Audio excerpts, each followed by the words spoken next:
이제 김영희 목사님 나오셔서 강점의 약점, 약점의 강점이란 제목으로 우리에게 하나님의 말씀 선포해 주시겠습니다. 많은 은혜로운 시간 되시기를 기원드립니다.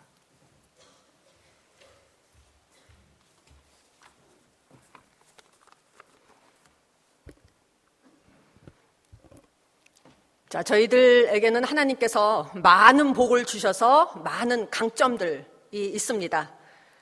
그래서 강점을 자랑하고 싶은 것이 인간의 본성인데 지금 이 시간 여러분들 잠시 마음속으로 나에게 지금 자랑하고 싶은 것이 있다면 무엇일까? 나의 강점이 무엇일까? 한번 조용히 생각해 보시기 바랍니다. 나의 강점, 드러내놓고 싶은 것. 학벌입니까? 지식입니까? 아니면 재산입니까? 명성입니까? 아니면 그 외의 다른 어떤 능력입니까? 자, 이 강점을 아는 것이 특히 현대를 사는 저희들에게는 매우 중요합니다. 왜냐하면은 여러분들은 여기 대부분 모이신 분들이 대학생인데 대학 생활을 마치고 나면은 무엇을 해야 합니까? 직장을 찾아야 되는데 직장을 찾기 위해서는 먼저 하는 일이 이력서를 써야 됩니다. 이력서를 잘 써야 거기서 합격해서 원하는 직업을 얻게 되는데요. 이력서를 작성할 때 저희들 어떻게 합니까? 강점은 더 돋보이게 하고 약점은 어떻게 해서든지 안 보이게 감추려 하고 심지어는 감출 수 없는 경우에는 어떻게 합니까? 그것을 다시 재포장해가지고 다른 말로 표현을 하죠. 그래서 예를 들어서 초등학교 시절에 잠깐 학예에서 이제 발표를 할 기회가 있어서 앞에서 뭐 악기를 조금 했다. 트라이앵글 아니면은 뭐 이런 탬버린 같은 거 했다. 이런 사람들은 이력서에 뭐라고 써놓을 수 있을까요? 대중 앞에서 퍼포먼스와 프레젠테이션이 뛰어남하고 이제 얘기할 수 있을 겁니다. 그 다음에 말하는 거를 너무나 좋아합니다. 일하는 것보다는 말하는 데서 더 많은 재미가 있는 사람들은 거기다 이력서에다 나는 말을 하는 거를 참 좋아해서 일을 잘 안 한다. 이렇게 얘기할 수는 없잖아요. 그러면은 그런 분들은 어떻게 쓰곤 할까요? 소통 능력이 뛰어남하고 이렇게 써놓을 수가 있을 겁니다. 또 일을 하다 보면은 한 가지에 집중해서 그 일을 열심히 해야 되는데 일에 집중을 잘 못하고 앉아있다 보면 딴 생각하기 좋아하고 상상하고 공상하면서 이제 직장 생활을 하는 그러한 사람들도 이제 생기게 될 건데요. 그러면 이력서에 어떻게 쓸 수가 있습니까? 나무보다 숲을 보는 걸 좋아하고 큰 그림을 보기를 좋아하는 스티브 잡스처럼은 아니지만은 그에 버금가는 비저너리 뭐 이렇게도 쓸 수 있을 겁니다. 그런가 하면은 일을 하다 보면은 창조성 아니면 창의력이 요구되고 복잡한 이런 단계를 거쳐야 완성이 되는 이제 일들이 있습니다. 그런데 이런 일은 내가 할 수가 없어요. 자신이 없어요. 그러면 어떻게 씁니까? 이력서에. 상사의 지시에 따라 시키는 일을 잘함. 한마디로 시키는 일만 잘한다 이런 뜻이겠죠. 또 그런가 하면은 돌발적인 상황도 발생합니다. 그래서 위기도 닥쳐옵니다. 근데 이 앞에서는 이런 돌발적인 상황과 위기 앞에서는 꼼짝 못해요, 나는. 그러면은 이력서에 어떻게 쓸 수가 있습니까? 매사에 규칙적이고 정확함 이렇게 쓸 수가 있을 겁니다. 그래서 이력서들을 보면은 약점은 하나도 안 드러나고 이 내가 가진 약점이 있을지라도 그것이 다시 다른 말로 표현이 돼서 이제 좋은 말로 좋게 이제 써놓은 것을 저희가 볼 수 있습니다. 그런데 오늘 본문에서 바울이 뭐라고 하고 있습니까? 강점이 아니라 나의 약점을 자랑하겠다 이렇게 얘기하고 있습니다. 여러분들 하나님께서 저희들에게 강점도 많이 주셨지만은 동시에 약점도 많이 주셨습니다. 그 약점을 나의 자랑으로 사도 바울과 같이 자랑으로 삼을 수 있겠습니까? 그것을 솔직하게 나의 약점은 이것이다 하고 말할 수 있는 용기가 있으십니까? 바울이 오늘의 본문의 맨 마지막에 뭐라고 결론을 맺고 있습니까? 내가 약한 그때의 강함이라 아주 이상한 말을 하고 있습니다. 왜 바울이 오늘 본문에 말씀과 같은 내용을 쓰게 되었느냐 하면은 바울 사도가 많은 교회를 세웠습니다. 많은 추종자들이 생겼습니다. 존경하는 사람들이 생겼습니다. 그러자 이것을 시기하고 질투하여서 거짓 사도들이 바울을 공격하기 시작합니다. 무엇이라고 이야기하냐 하면은 바울이 쓰는 글을 보면은 이 사람은 위대한 것 같고 이 글 속에는 힘과 능력이 넘쳐나는데 정작 바울 인간을 만나서 보면은 바울이라는 사람은 생긴 것도 정말 볼품없고 못생겼고 거의 추남에 속합니다. 못생겼고 이 사람이 설교하는 것을 들으면은 아무 매가리가 없어서 들을 게 없다. 이런 식으로 공격을 합니다. 여기에 대해서 바울이 재반박을 합니다. 너희들이 나의 약점을 이렇게 말하고 있구나. 너희들이 보기에 내가 약하고 어리석은 듯이 보이냐. 여기까지는 저희들이 보이는 반응하고 똑같습니다. 그런데 그 다음에 뭐라고 그러냐 하면은 내가 자랑함으로써 어리석다는 것을 보여주겠다. 왜냐하면은 어리석은 자만이 자기가 잘났다는 것을 자랑하기 때문이다. 그렇지만은 나도 너희들과 같이 너희들이 너희들의 강점을 자랑하는 것 같이 나도 자랑을 하겠는데 나는 너희들처럼 강점을 자랑하는 것이 아니라 나의 약점을 자랑하겠다. 왜냐하면은 정말로 어리석은 사람만이 자기의 약점을 자랑하기 때문이다. 그렇게 되면서 전개되는 것이 오늘의 본문입니다. 그렇지만은 제가 이 본문을 읽으면서 생각했습니다. 진실로 어리석은 사람이 어떤 사람일까? 세상에서 가장 어리석은 사람은 자기의 약점을 모르는 사람입니다. 자기의 약점을 볼 줄 모르는 사람. 그 사람이 정말로 어리석은 사람입니다. 성서를 통해서 보면은 하나님께서 많은 사람들을 사용하시고 계시는 것을 저희들이 봅니다.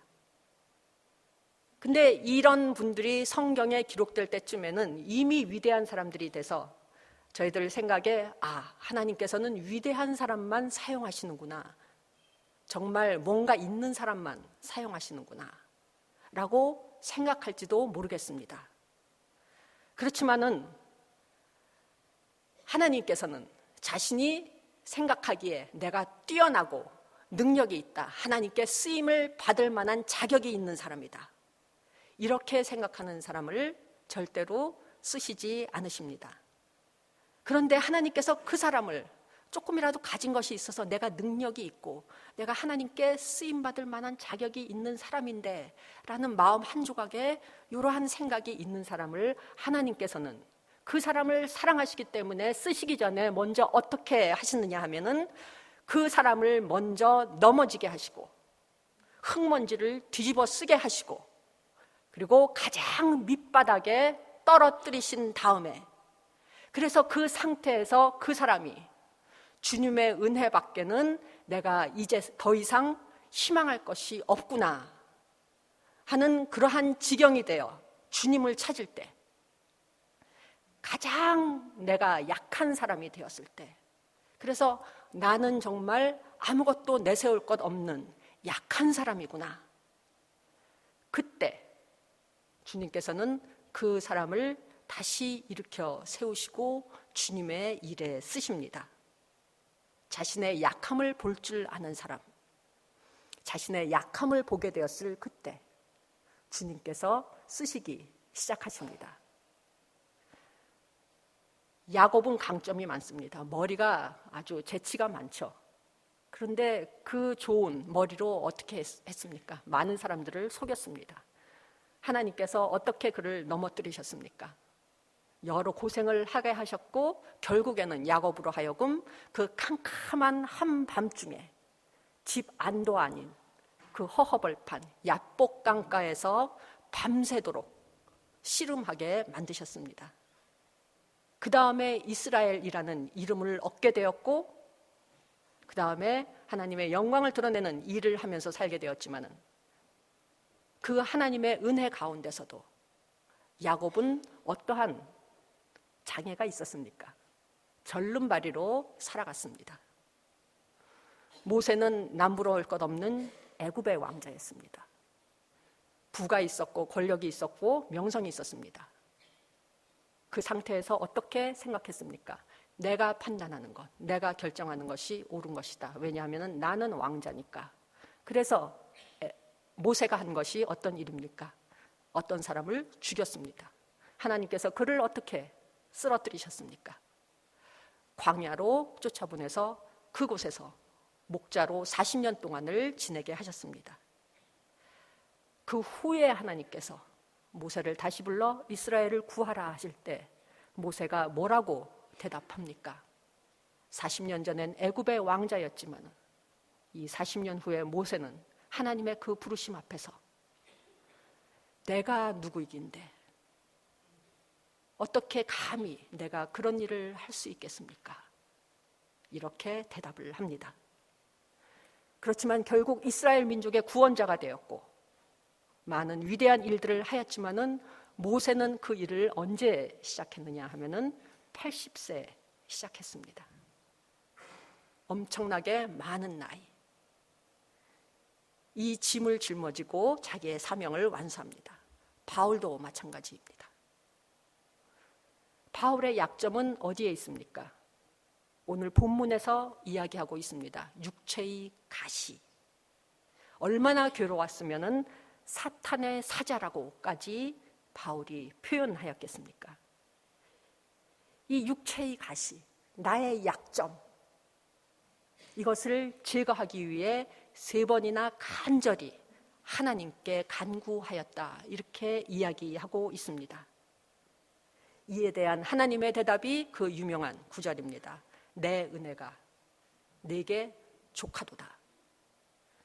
이는 내 능력이 약한 데서 온전하여짐이라, 완성됨이라. 영적 세계에서는 내가 강하다고 생각하는 그 순간 나는 가장 약한 사람이 됩니다. 하지만 내가 가장 약하다, 정말 보잘것없다 라고 생각하는 그 순간 나는 강한 사람이 됩니다. 그래서 오늘의 말씀의 결론에서 바울이 이는 내가 약한 그때 강함이라 이렇게 고백하고 있는 것입니다. 자, 세상적 강점의 약점들이 있습니다. 어떻게 강점이 약점이 될 수 있을까? 공평함, 이것은 강점이죠. 저희가 일 처리를 할 때 공평해야 합니다. 하지만 공평함이 강점이 돼서 내가 그것을 너무나 자랑하고 싶고 그것을 드러내고 싶을 때, 그래서 그것이 지나치게 될 때 나는 어떤 사람이 됩니까? 공평함이 지나치면은 융통성 없는 사람이 됩니다. 재치와 눈치가 있는 것도 강점입니다. 하지만 그것이 지나치면은 그 사람은 진실성이 없는 듯이 보이는 사람이 됩니다. 강한 확신을 갖고 살아가는 것은 좋은 일입니다. 강점입니다. 하지만 그것이 지나치면은 옹고집이 될 수가 있습니다. 충성은 강점이지만 이것이 지나치거나 잘못된 방향으로 흐르면은 광신이 되어버립니다. 조심성이 있는 것은 강점이지만 이것이 지나치면은 잘못 받아들여지면 소심함이 될 수 있고, 신중함은 강점이지만 이것이 때로는 우유부단함이 될 수 있습니다. 하지만 이 모든 것들보다도 강점이 약점이 되는 것은 이 강점으로 인해 우리의 마음이 교만해지기 때문이고, 이 교만의 또 다른 뒷면은 이 교만함으로 인해 혹시 내가 이루어 놓은 이 일을 다른 사람들이 엎어놓을까 봐, 혹시 내가 이루어 놓은 이 일에서 다른 사람들이 결정과 잘못을 찾아낼까 봐 두려움에 떠는 우리들의 이 모습, 이것이 세상적 강점이 갖는 약점입니다. 저희들 모두 교회 출석 잘하고 있고 신앙생활 잘하고 있습니다. 교회에 왜 나오십니까? 내가 잘났다는 것을 드러내기 위하여 나오는 것이 아니라 나의 잘못이 무엇인지, 나의 약점이 무엇인지 그것을 찾기 위해서 내가 얼마나 큰 존재인지가 아니라 내가 하나님 앞에서 얼마나 작은 존재인지를 깨닫기 위해서 오는 것이 교회입니다.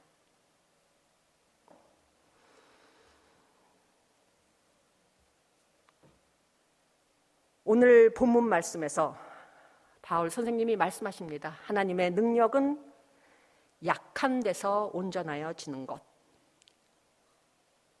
그러면서 자신의 약점인 육체의 가시에 대해서 말하고 있습니다. 그리고 하나님께 결국에는 그 육체의 가시에 대해서 감사하고 있습니다. 이 육체의 가시가 바로 하나님의 은혜가 지금 나에게 있어서 가장 필요한 것이라 하는 것을 깨닫게 해주는 도구가 되었기 때문에 바울은 오늘 말씀을 통해서 하나님께 그렇기 때문에 내가 내 약점을 인하여 감사한다 이렇게 얘기하고 있습니다. 자, 혹시 여러분들 살다가 보면은 마음이 허전하고 빈 것 같고 세상 어느 것으로도 이 텅 빈 마음을 채울 수 없을 것 같은 그러한 공허한 감정을 느끼신 일이 있으십니까? 그 공허함이 너무나 커져서 외로움이 되고 고독함이 되고 세상에 어떤 누구도 그리고 세상에 어느 것도 내가 아무리 돈이 많아도 명성이 많아도 이 허전함을 채울 것 같을 수 없는 그러한 느낌, 인간적인 감정입니다. 그 약점이 점점 더 커져서 결국은 바울 선생님 같이 내 육체의 가시로까지 발전하고 있습니까? 이것을 어떻게 달래야 되는데 마음의 허전함을 어떻게 달래야 되는지 갈팡질팡 갈피를 못 잡고 계십니까? 오늘 바울 선생님의 말씀을 통해서 저희들이 한 가지 배울 점이 있습니다. 혹시 마음이 텅 비셨다면, 그래서 허전하고 공허하시다면 바로 텅 빈 그 자리에 주님께서 주님의 영을 부어넣어 주셔서 충만케 하고 주님의 영으로 나를 들어 올리기 위해서 주님께서 내 마음에 들어오시기 위해서 마음 그 한구석에 텅 빈 구석을 만들어 가고 계신 것이 아닐까. 그런데 내가 가장 필요한 것은 주님인데 지금 그것을 못 보고 있기 때문에 세상에 다른 것으로 채우려 하고 있기 때문에 그 공허함이 더 커지고 있는 것이 아닐까. 워치맨 리라는 중국의 그리스도 교인, 기독교인이 있습니다. 20세기 초반에 많이 활동을 하신 분인데요. 이분이 여러 좋은 책을 많이 쓰셨는데 이 글 중에 한 가지 자기가 꾸었던 꿈에 대해서 소개한 일이 있습니다. 이 워치맨 리가 어느 날 잠을 자다가 꿈을 꿨는데 이상한 꿈을 꿨습니다. 이 꿈에 보니까 자기가 강에 있어요. 강에 이렇게 떠 있는데 강에 보니 많은 보트들이 여기저기 떠다니고 있었습니다. 그 보트 중에 하나에 이 워치맨 리가 타고 있었습니다. 그래서 강물 위를 이제 보트를 타고 가고 있는데 갑자기 앞에 무언가가 보입니다.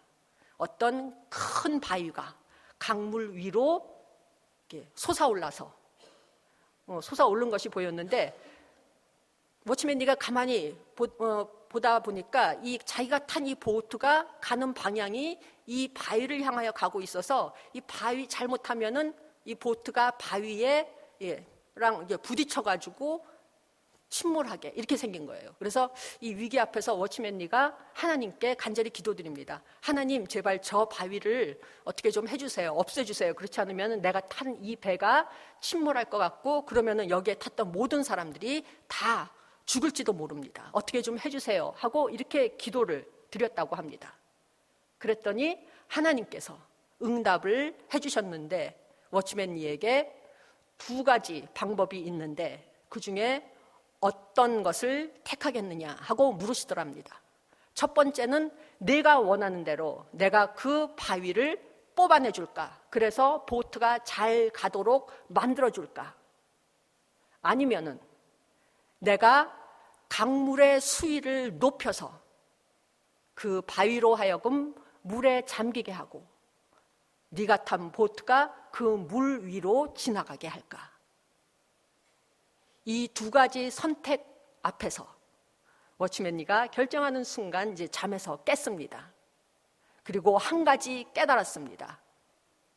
하나님께서는 내가 가진 약점, 그리고 살다 보면은 생기게 되는 고난들을 결코 제거해 주시지 않으신다. 하지만 하나님께 의지할 때 하나님께서는 은혜라는 거대한 강물과 같은 이 충만한 은혜로 나의 약점을 덮어주시고 그 문제들을 덮어주시고 그리해서 내가 앞으로 갈 수 있는 그러한 길을 열어주신다. 이러한 깨달음을 얻었다고 합니다. 강물처럼 넘치는 은혜라는 표현이 여기에 적합한 표현인 것 같습니다. 은혜가 넘쳐 흐를 때 우리가 가지고 있는 약점, 우리에게 닥친 장애물은 우리의 앞을 가로막는 그러한 것들이 아니라 오히려 하나님의 능력을 나타내는 도구가 될 수 있다 하는 바울의 말씀이 여기서도 진실임을 나타내 보여주고 있습니다. 내가 약한 그때의 강함이라. 간절히 바라옵기는 이 말씀이 저희 모두의 삶 속에서 생동해서 살아 움직이는 그러한 말씀이 되기를 간절히 기원합니다. 그리고 나의 강한 자아라는 이 단단한 바위와 같은 이 강한 자아가 하나님께서 부어주시는 충만한 은혜 가운데 잠겨서 내가 아니라 하나님께서 드러나는 삶을 사는 그러한 여러분과 제가 되시기를 간절히 기원합니다. 기도 드리시겠습니다. 저희들에게 많은 복을 내려주시고 또 한량없는 은혜를 부어주시는 하나님 참으로 감사드립니다. 주님께서 저희들에게 주신 은혜가 참으로 족합니다. 간절히 바라옵기는 저희들의 인간적인 생각과 능력만을 믿기보다는 저희들의 제한된 능력과 연약함을 고백하면서 크고 전능하신 주님을 경외하게 하시고 겸손히 주님께 의존하는 삶을 살게 하여 주시옵소서.